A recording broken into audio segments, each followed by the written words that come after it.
अस्सलाम वालेकुम my dear students, मैं मोहम्मद शारिक। आज आपका फ़िज़िक्स का 9th क्लास का चैप्टर नंबर 1 यानी कि बुक का चैप्टर नंबर 8 मोशन स्टार्ट करते हैं। इस चैप्टर का नाम मोशन है और इस चैप्टर में हम पढ़ेंगे मोशन के बारे में। चलिए सबसे पहले मोशन को डिफ़ाइन करते हैं। मोशन मतलब movement.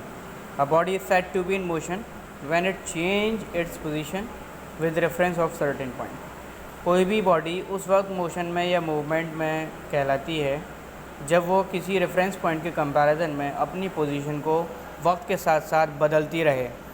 A body is said to be in motion when it change it position with reference of certain point. यानी कि जैसे आप किसी को छोड़ने आते हैं और वो अपने बाइक से या कार से चले जाते हैं और आप वहीं खड़े रहते हैं, तो आपके कंपैरिजन में उनका डिस्टेंस जो है वो हमेशा बढ़ता रहेगा, वो आपसे दूर जाते रहेंगे।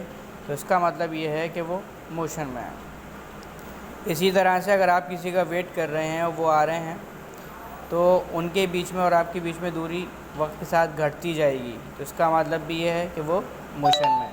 अ body is said to be in motion when it change position with reference of certain point. और इसके जो स्पीड होती है उसका ऐसा यूनिट आपको पता है पहले से, मीटर पर सेकेंड है। अब ये है स्टेशनरी। स्टेशनरी के मतलब कोई चीज़ जब ठहरी हुई होती है, रुकी हुई बॉडी को हम स्टेशनरी बॉडी कहते हैं।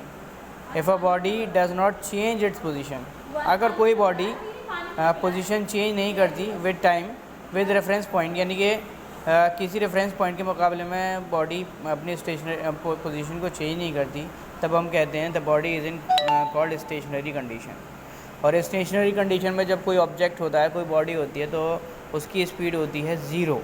क्या होती है? ज़ीरो। अब इन दोनों एग्जांपल्स को आप समझ लीजिए, मोशन और स्टेशनरी को। फॉर एग्ज़ाम्पल, आप अपने फ्रेंड के साथ या अपने फैमिली मेम्बर के साथ बस में बैठे हैं और बस चल रही है, तो चलती हुई बस में आप दोनों एक दूसरे के साथ बैठे हैं, तो आप एक दूसरे के रेफरेंस में मोशन में नहीं हैं। आप दोनों के बीच में जो दूरी है वो चेंज नहीं हो रही।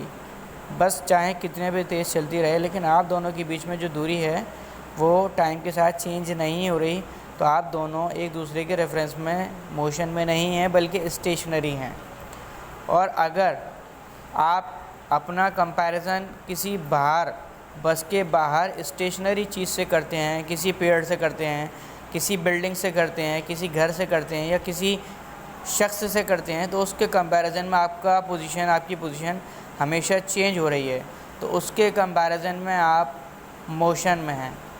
तो इसका मतलब ये है कि मोशन और स्टेशनरी एक कंपैरेटिव क्वांटिटी है, यानी कि किसी की कंपैरिजन में तो हम स्टेशनरी हो सकते हैं और किसी के कंपैरिजन में हम मोशन में हो सकते हैं।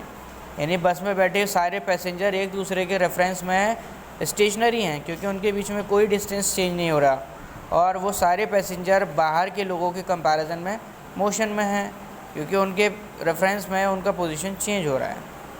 ठीक है। अब मोशन कई तरह का होता है।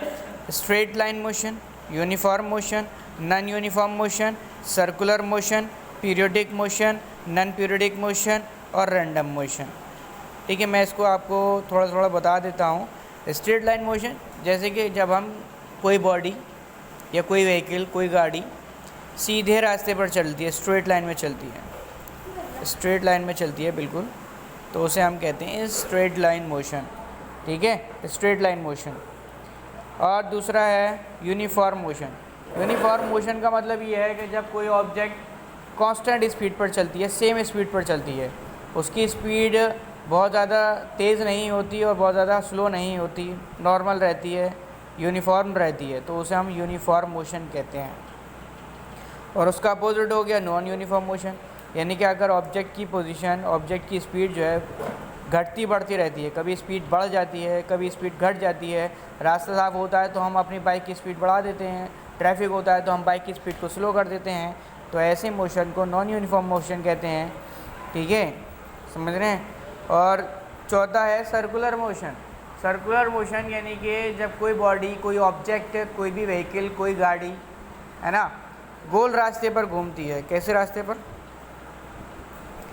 गोल रास्ते पर घूमती है, तो हम उसे सर्कुलर मोशन कहते हैं। जैसे आपके घर में आपकी छत के ऊपर ये जो पंखा लग रहा है छत पर, ये गोल गोल घूम रहा है, ठीक है, देखिए गौर से, इसकी पंखुड़ियाँ गोल गोल घूम रही हैं, तो ये सर्कुलर मोशन है। जी हाँ। और ये आपके घर में जो घड़ी है, इसकी जो सुइयाँ हैं ये गोल गोल घूम रही हैं, ये भी सर्कुलर मोशन है। ठीक है, जो और हमारी ये दुनिया है अर्थ, ये गोल रास्ते पर घूम रही है, यह भी सर्कुलर मोशन है। ठीक है, इसके नेक्स्ट देखिए 5वां नंबर, पीरियोडिक मोशन। जी हाँ, पीरियोडिक मोशन का मतलब है कि कोई काम जब एक ख़ास टाइम के बाद होता है तो उसे पीरियोडिक मोशन कहा जाता है। जी, जैसे आप स्कूल में जब आते हैं तो आपको बेल बजती है, पहला पीरियड होता है, और उसके आधे घंटे के बाद आपका सेकंड पीरियड होता है, तो ये एक पीरियोडिक मोशन हो गया, यानी कि हर आधे घंटे के बाद आपका पीरियड होगा, तो ये एक पीरियोडिक मोशन हो गया। इसी तरह दिन और रात का होना एक पीरियोडिक मोशन है, क्योंकि 24 घंटे में दिन और रात बदल जाते हैं, तो ये एक पीरियोडिक मोशन है। इसी तरह घड़ी की जो सुई होती है, घंटे वाली सुई, जी हाँ, है ना, मिनट वाली सुई, जो 60 मिनट में एक चक्कर पूरा करती है और लौट कर अपनी जगह वापस आ जाती है। मान लीजिए कि इस टाइम 10 बज रहे हैं, तो छोटी जो मिनट वाली सुई है वो 12 पर है, और 1 घंटे के बाद फिर से वो घूमकर 12 पर आ जाएगी और 11 बज जाएंगे, तो ये एक पीरियोडिक मोशन हो गया कि वो 1 घंटे में एक चक्कर पूरा करती है। ठीक है, तो ये पीरियोडिक मोशन का मतलब जो काम किसी एक ख़ास टाइम के बाद होते हैं उसे पीरियोडिक मोशन कहते हैं। नॉन पीरियोडिक मोशन क्या है? जो जिसका कोई पीरियड ना हो, जिसका कोई जो काम कभी भी हो जाए। ठीक है, और ऐसे ही मोशन को रैंडम मोशन भी कहते हैं। चलिए अब हम इसके आगे चलते हैं। ये 2 डेफिनेशंस हैं, स्केलर क्वांटिटी और वेक्टर क्वांटिटी।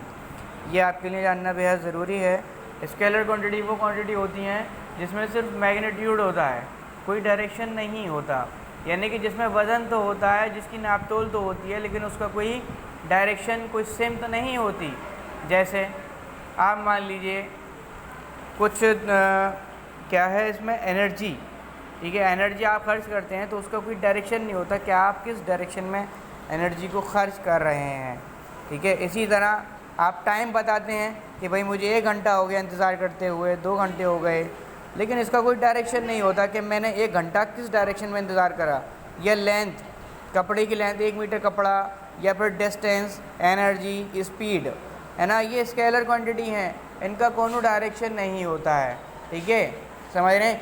जैसे स्पीड है, एक स्पीड और वेलोसिटी 2 चीज़ें होती हैं, मैं आपको बता दूं। देखो यहाँ पर वेलोसिटी है और यहाँ स्पीड है, इसका डिफरेंस बताएंगे। तो फ़िलहाल अभी आप इतना समझिए कि स्केलर क्वांटिटी वो क्वांटिटी होती हैं जिसमें सिर्फ मैग्नीट्यूड होता है, डायरेक्शन नहीं होता है।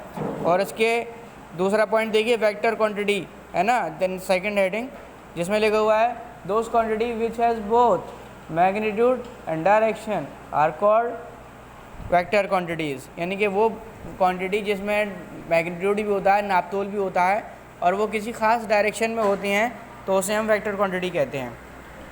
जैसे यहाँ स्पीड था और यहाँ वेलोसिटी है, तो स्पीड और वेलोसिटी में ये फ़र्क है कि जैसे कोई शख्स बाइक चला रहा है गलियों में, तो कभी भी कहीं पे भी मोड़ सकता है, वो सीधे राइट हैंड पर, लेफ़्ट हैंड पर, तो उसकी गाड़ी की जो स्पीड है उसे तो हम स्पीड कहेंगे।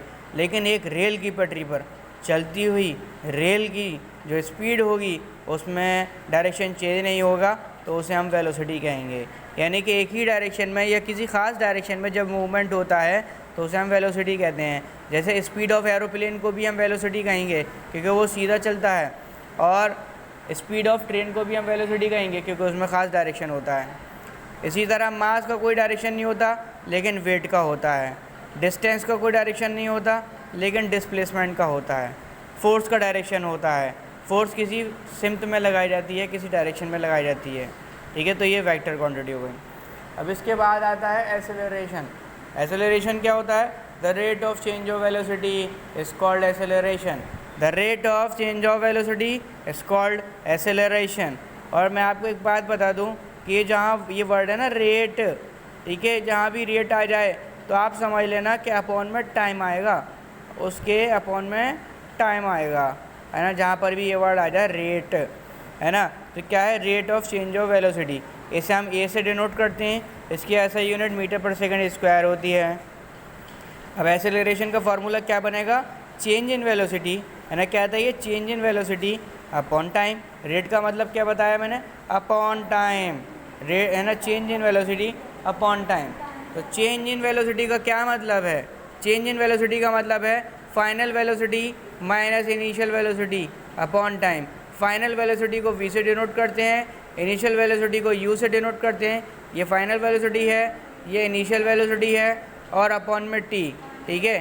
तो ये बन गया आपका a बराबर v minus you upon T, और ये इसको आप इधर ले जाएंगे, मल्टीप्लाई कर देंगे तो v बराबर u प्लस ए टी भी बन जाएगा। तो ये इक्वेशन ऑफ मोशन भी कहलाती है पहली, ठीक है। आई होप आपको यहाँ तक समझ में आया होगा और आप ये काम जल्द अज जल्द कर लीजिए, और इसके आगे हम आपको नेक्स्ट वीडियो में इंशाल्लाह जल्द से जल्द समझाएंगे। ओके, अल्लाह हाफ़िज़।